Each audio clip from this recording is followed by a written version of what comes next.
Hey guys, Sevenator here, and today we're going to be taking a look at a Hytale blog post and kind of dissecting it and kind of figuring out what this means.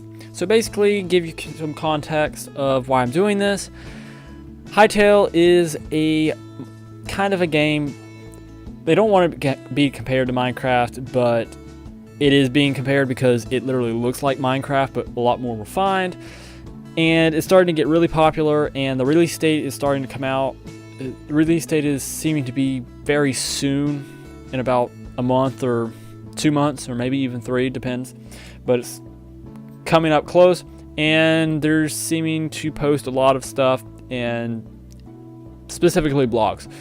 So I'm kind of starting my fair share of Hytale stuff. I've already released my reaction to the Hytale trailer a little while ago, I think a couple days ago when I'm recording this, but we're going to go ahead and take a look at their most recent blog, which is Assigning Monsters for Hytale, and we're going to go ahead and dissect that, analyze it, and kind of get an idea of what this blog post means for the game and things like that.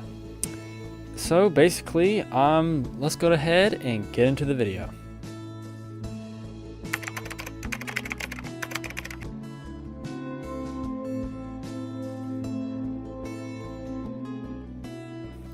Okay guys, here I am on the blog post that was posted 5 days ago. Yes, I know that I am doing this extremely late, and it's going to be about 7 days or so, 7 days old when I post this video. And the next blog post is already going to be coming out when this video goes up. But I'm going to go ahead and try and do a analyzation of this anyways, just to kind of get started on Hytale stuff. So the page is not increasingly long, but it does give us some context and kind of an idea of how the monsters in Hytale were designed and what their different skins and things like that mean. So the first important point of this blog post is that the monsters have different skin variants. That is kind of the most the highest point in this blog post. That is the most important. And then there's a ton of little subheadings and things like that that reflect off of that, but we're going to go ahead and analyze that. So here we are, designing monsters, and I'm going to go ahead and kind of read this to you guys. It may be a little bit of monotonous reading, but we're going to analyze it as we go, about a couple sentences at a time. So as it says here, it wouldn't be an adventure without monsters encounter. Today we're going to go into a little bit of more detail about some of the dangerous foes you'll face as you explore Orbis in adventure mode. Once again, arachnophobes beware. There's a spider at the end of this post. There's a spider at the end of this post. Stop scrolling when you see the Chork.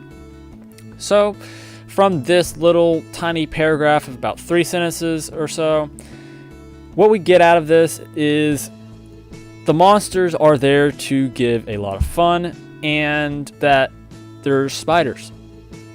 That's about all that we get from that sentence. And there's Orbis, whatever that means. I'm guessing you explore Orbis is different kind of world or something that you explore in adventure mode. That's about all we get. So here's a picture. Oh, I thought it was video. There's a picture of, here's the first little bit of actual meat that we get about monsters. So as you can see here, the skeleton has a really weird skin. It has a bow, but it seems like he's kind of a hunter or whatever that lives in a forest. So as it says, a skeleton archer in Zone 1. Skeletons are a staple of fantasy adventure games. In adventure mode, you'll encounter them as you delve into dungeons and pick through ruins above ground. They're common foes, but like Chorks, they appear in several variances, including archers, mages, and warriors. So as I said before, monsters have different variants in skins of one specific type, and it depends on which zone you go into and which type of world and universe you go into in Hytale in the adventure mode. That depends on which type skin variant that you will see. So it seems like some of the different variants that they have are archers, mages, and warriors. So that's pretty interesting, and there's a little bit of that in Minecraft, I would say, but not an increasingly ton of amount. And in Minecraft, there isn't really so much zones as just different kind of type universes. Yeah, there's the overworld and the end and the nether, and there may be some other place that I don't know. I haven't looked at the new Minecraft stuff in a while. The newest knowledge that I know is about 1.10, but I haven't looked at like up to 1.14. But I think there's just those three worlds, and that's about it. And yeah, this like the skeletons. There's different different skins that you have for the overworld, nether. Overworld and nether have different skins, and end is kind of out there. It's really different, but there's not really so much skin variance in Minecraft. So next paragraph. We knew that we wanted enemies that offer different types of gameplay using different tools, weapons, ranges, and so on, says artist Thomas Zale Frick. Skeletons are the perfect type of enemy for that. They can wear any type of gear. They're a basic brick that can become anything we want because they're based on the human rig. It's very easy to make it modular, which is pretty much true. There's not a whole lot of analysis that we can make out of that, except that there's different types. And they can use different tools and weapons and things like that. So as you can see here in this little picture, there's the archer, the soldier, the frozen warrior, the stand warrior, and the wizard. So skeleton gears. So this is all the different skeletons, I'm guessing, for Hytale in the different zones. So it seems like there's one, two, three, four zones in Hytale. I think they just released a second or third zone, what it's called and what it looks like. So that kind of means that we're getting close to the release, but still not there yet. So as it says here, this concept piece shows off a number of skeleton variants. And as you can see, the different types, I'm sure they have different skills, strengths and weaknesses, and some of them are harder to kill, some of them are easier, and things like that. And here we go. Skeletons are a standard enemy type, but their appearance and threat level changes as you progress through adventure mode. Undead encountered in later zones are tougher, wielding weapons and armor that reflect both their environment and increase danger as they pose. Like I said, the different zones and different weapons and different skin types, they reflect the weapons and skills that they have, and some of them are harder to kill and some are easier depending on the zone and skin type, like I said. So here's another image of the soldier or sand warrior, either soldier or sand warrior. I think it's sand warrior. Yeah, it's sand warrior. So this is zone 2. So this is probably going to be a lot harder to kill than the zone 1s, and zone 3 obviously is going to be harder than 2, and yada yada yada. So go ahead and move on. Skeleton warrior in zone 2. Here's another paragraph. I started investigating how we could do different types of skeleton using Hytale Model Maker. Interesting. To speed up the process, Thomas says. It's very easy to change skin as armor. For more information about the Hytale Model Maker's modular character building system works, click here. We're not going to go and click on that because we're just specifically talking about this blog post. But if you guys would like me to go back and do some more blog post briefings of older blog posts in addition to the latest ones, since I'm already kind of late on this, about 5 months or so, definitely leave a like and leave a comment saying that you would like me to do that. So I think we're moving on to some different types of monsters. So this seems like, I don't even know what these are. They're in a cave and they have glowing eyes and they look really mean and mad. Yeah. Crawlers lurk in the darkness. What an amazing name. Waiting to leap at its unsuspecting adventurers. I could probably see that happening. Specifically to me. The creature of the void make up the armies of Varn, Hytale's chief antagonist. So what this means is Varn, whatever this person is, or thing, or creature, or whatever, that's Hytale's main antagonist and all these different monsters and everything. are kind of like his henchmen and his army. So I don't really know what Varn is, or who he is, or what he is, but from this it says that he's the main antagonist, which is the main villain in the game and the biggest one. So continue. You can see a little more of him in the key art showcase we posted earlier this year. These demonic monsters come in many forms, but all pose a lethal threat. Their designs tell a story, offering clues to their origin and indicating that each represent a part of a greater threat. Like I said before, the skin parts and where the monsters come from and the zones, it really depends on how hard they are to kill and get rid of. It seems that's like a really overarching point that they're trying to make in this blog post. So that's probably an important thing to remember. The challenge was to give them similarities in terms of shapes and colors, Thomas says, to hint the player that it's the same family of creatures, the same faction. Hence again, the same thing they're trying to repeat. That the skin variants and where the monsters come from in the zone indicate the family and class of creatures that they come from and their abilities and skills. I think that's like the third or fourth time that they've said that, just in a different way. That's really interesting, and it must be important. So we're going to go ahead and see what this video has. Oh, it's just kind of a GIF. Interesting. Very interesting indeed. So I was just replaying again. Okay. I don't know what that is. Void Eyes. Very creative name. Void Eyes summon allies to their aid when threatened. Oh wow. Kind of like Minecraft characters, zombie pigmen, like they group together. Seems to be similar like that. Or Wither Skeleton, is it maybe that summons something or something? Or the Ender Dragon that summons... No, he doesn't summon anything. I don't know what I'm comparing to. I haven't looked at Minecraft details in a long while, but we're going to go ahead and continue. Void creatures have a number of common features: pale flesh with purple accents, glowing green eyes, and curving horns. These curving horns are used in various places to symbolize Varn, Thomas says. The creatures are also related in terms of shape, even if they're different. Look out for diamond shapes. They're another key indicator of the presence of Varn and his minions. Okay, it seems like that's another important point in this. So it seems like diamond shapes in the creatures, or whatever they're called, monsters. Diamond shapes, I'm not exactly seeing a lot of diamond shapes here, except for here.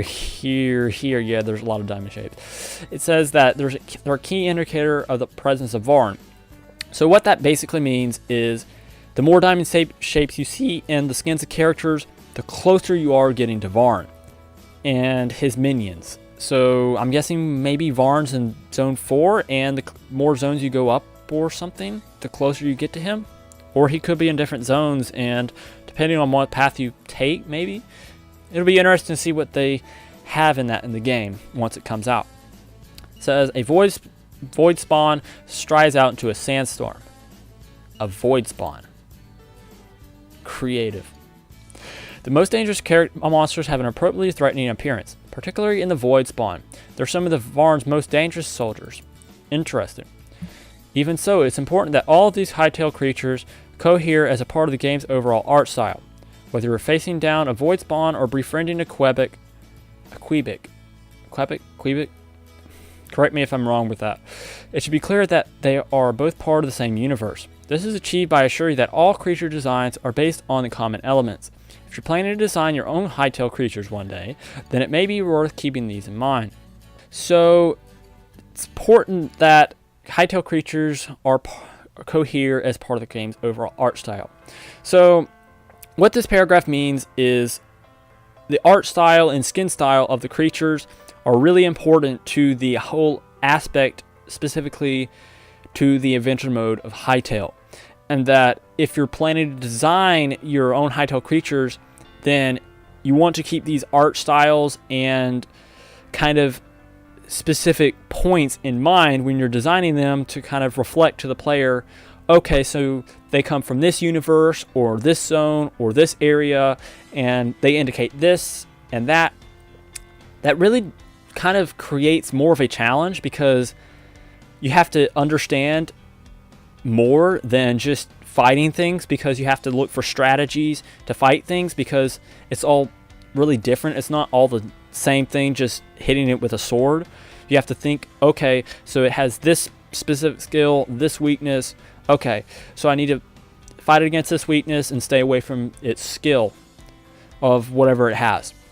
So that seems really interesting. And the overall art style of that, when you design your creatures, you want to reflect that so that the player kind of understands, okay, I need to do this and not do this. And as it says here, texturing plays a big role, as does the color palette that you use, how do you draw shadows, where you place light, it's what hues you're using. Wow, that's even more than I thought. That's crazy. So the shadows, the lighting, the hues, colors, in texturing, and just that's going to be interesting. You're going to have to strategize a lot to be able to figure out how to get rid of these and kill them, and just this is more of a strategy game, it seems like, in the adventure mode than anything. It helps a lot because there's based on cues and planes. This helps makes things more consistent, but it's not enough by itself. You have to also consider the scale of the characters. All of the heads of our normal sized characters are about the same. This is true of hands and arms, the thickness of a finger or claw, and the way they scale. So scale also seems to factor into this. So another thing to consider when you're making creatures and things like that. It's important to use blocks of similar thickness when it makes sense to do so, and a consistent pixel density across all textures. This way, everything blends together and seems to belong to the same universe. Again, they keep pounding this into the heads throughout the entire blog post, that the skins and just the overall colors and how the entire thing is, the monster is designed, reflects its abilities, and just everything. They've said this like 5 times already. So that has got to be important.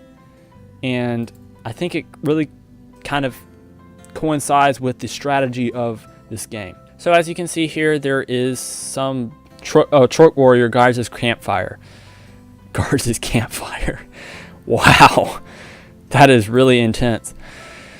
Trorks are an example of tonal middle ground. There's a sense of fun in their design that wouldn't be appropriate for an undead or void creature, but they're still physically imposing and pose a threat. Okay, interesting. Fantasy is often quite similar, and the only way to make this ours is to have fun with it, Thomas says. The name Trork actually started life as a joke. Interesting. I was experimenting with a basic archetype, the brute creature, a very muscular monster. I didn't want to do an orc or a troll, so I created a hybrid. Everybody ended up calling it a Trork, and we ended up integrating that. Okay, that's cool. So that's kind of that you can kind of relate that it becoming a joke and then being integrated as, I'm not sure if you guys know this, but I think from what I understand, in Minecraft, the creepers, I think whoever was creating them, either Jeb or Notch or someone, I think they mixed like a sheep or a pig to something together, and it created like a creeper or something, and that's how they got the creeper for Minecraft. I don't know how full this story is, what I just said, and if it's anywhere accurate. It may be completely different from what I said, but it's kind of like that in the way that it starts out of a joke, and you don't plan on integrating that, and then it becomes funny, and you end up integrating it, and that's how it becomes. And that's really, really cool.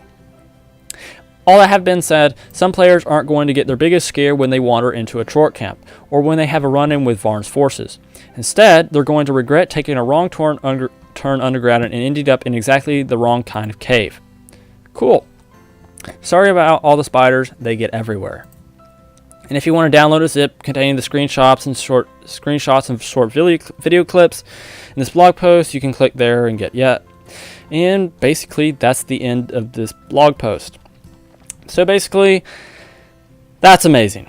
And just, it seems like Hytale is going to be this like really intense kind of strategy type game, specifically with the adventure mode.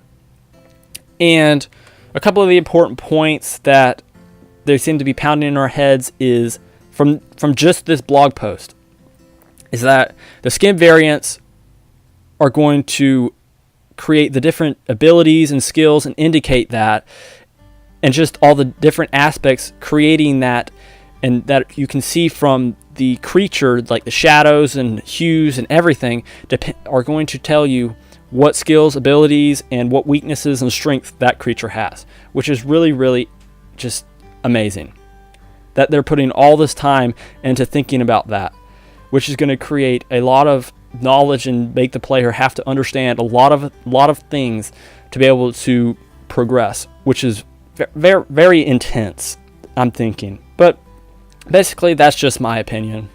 So definitely like the video if you enjoyed it. It lets me know if people like this type of content and if I should continue making it. Subscribe if you want to see more videos like this. Definitely subscribe if you want to see more videos in gaming and tech, specifically Hytale. I'm trying to do a lot more Hytale content because it seems really interesting and I really do want to play the game. And if you guys want to see that content, like gameplay and reviews and things like that, definitely subscribe and leave a like. And then, just because subscribing doesn't work anymore, you have to slap the bell and get all of my notifications for my channel.